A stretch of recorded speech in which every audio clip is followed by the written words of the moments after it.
She's over 220. The Wildlife Conservation Society and the New York Aquarium have been conducting research in our local waters for over a decade. We've always known sand tiger sharks are here, mako sharks, blue sharks, white sharks. We have, even in New York, just 335 species of marine fishes, 40 species of sharks, and 26 species of rays.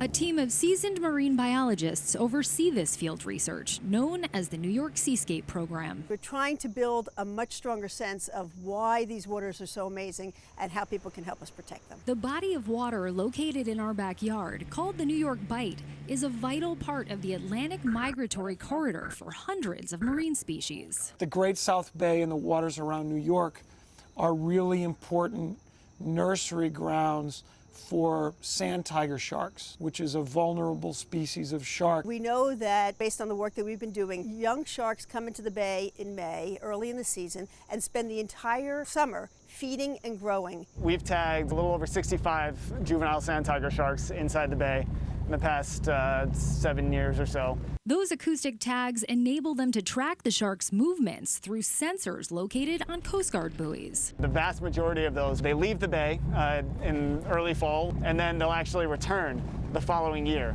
But eventually they get too big and they stop coming in. Mike Hyatt is the New York Seascape Program's veterinarian. I'm actually performing health assessments on the different shark species out here. They are considered a sentinel species where you can use them to determine kind of the status of the health of the ocean. Let me try to get a muscle biopsy, sound heartbeat. We're also doing blood gas analysis just to make sure that when we're working with these sharks, they are not being too stressed out from the capture and the handling. We are going into their habitat, and when we're out there, we have to be respectful of the fact that they're wild, that they are really just making their own living. And if people can understand and relate to these animals as wildlife, I think that that would go a long way.